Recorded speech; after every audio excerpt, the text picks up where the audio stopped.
Your honour, ഈ പറഞ്ഞ മുഴുവൻ കച്ചപ്പള്ളമാണ്. കച്ചപ്പള്ളു? Case number 112/2025.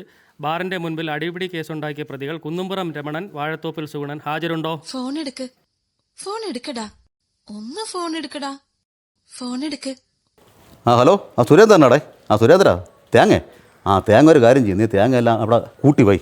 ദാണ്ട ഞാൻ ദാണ്ട മറ്റേ കേസുമായിട്ട് കോടതിയിലായിപ്പോയി. കോടതിയിലെ മേശരിയാണ്ട് ഇപ്പോൾ ഇവിടെ വന്നതേ ഉള്ളൂ കേട്ടോ. ഞാൻ അങ്ങോട്ട് വിളിക്കാമേ കേട്ടോ. സൈലൻസ്.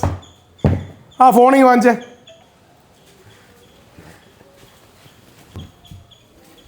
അല്ലെങ്കിൽ അവനൊരു വിവരമില്ലാത്തവനാണ് സാറേ. യുവർ ഓണർ, എൻ്റെ കക്ഷി കോടതിയിൽ ആദ്യമായിട്ടാണ്. എൻ്റെ കക്ഷി ആദ്യമായിട്ടാണ് യുവർ ഓണർ. അതിന് നിങ്ങളും കോടതിയിൽ ആദ്യമായിട്ടല്ലേ? നിങ്ങൾക്ക് പറയാനുള്ളത് പറ. യുവർ ഓണർ, മാന്യനും സൽസ്വഭാവമായ എൻ്റെ കക്ഷി വീട്ടു സാധനങ്ങൾ വാങ്ങാനായി റോഡിലൂടെ പോകുമ്പോഴാണ് യാതൊരു പ്രകോപനമാണോ വക്കീലേ?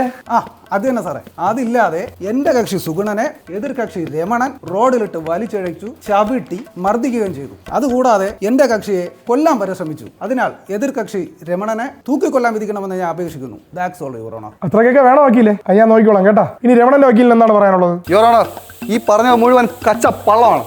കച്ചപ്പള്ളു? പച്ചക്കള്ളമാണ് യുവർ ഓണർ. പരോപകാരിയും സദ്ഗുണ സമ്പന്നനുമായ ഭാഗ്യം ഒപ്പിച്ചെടുത്ത്. എൻ്റെ കക്ഷിയായ രമണൻ ബസ് കാത്ത് നിൽക്കുമ്പോൾ എതിർ കക്ഷിയായ സുഗുണൻ അദ്ദേഹത്തെ വന്ന് തട്ടുകയും അദ്ദേഹത്തിൻ്റെ കയ്യിലിരുന്ന വീട്ടു സാധനങ്ങൾ തറയിൽ വീഴ്ത്തി നശിപ്പിക്കുകയും അദ്ദേഹത്തെ അകാരണമായി മർദ്ദിക്കുകയും കൊല്ലാൻ ശ്രമിക്കുകയും ചെയ്തതിനാൽ ഈ പ്രതിക്ക് നിയമം അനുശാസിക്കുന്ന ഏറ്റവും വലിയ ശിക്ഷ നൽകണമെന്ന് താഴ്മയായി അപേക്ഷിക്കുന്നു. വലുത് വേണോ ചെറുത് വേണോ എന്ന് ഞാൻ തീരുമാനിച്ചോളാം. രമണൻ എന്തെങ്കിലും പറയാനുണ്ടോ? സാറേ, എൻ്റെ വക്കീൽ പറഞ്ഞെല്ലാം കറക്റ്റാണ്. ഞാൻ വീട്ടു സാധനം വാങ്ങി വരുമ്പോഴത്തേക്ക് ഈ നിൽക്കുന്ന സുഗുണൻ എൻ്റെ ദേഹത്വം തട്ടി എന്നെ തറയെ തള്ളിയിട്ട് തറയിലിട്ട് ചവിട്ടി എന്നെ കൊല്ലാൻ ശ്രമിച്ചു. ഈ നിൽക്കണം നായി. മതി മതി മതി മതി. ഇനി സുഗുണന് പറയാനുള്ളത് പറഞ്ഞാട്ടെ. സാറേ, ഞാൻ വീട്ടു സാധനം വാങ്ങിച്ചിട്ട് പോയായിരുന്നു.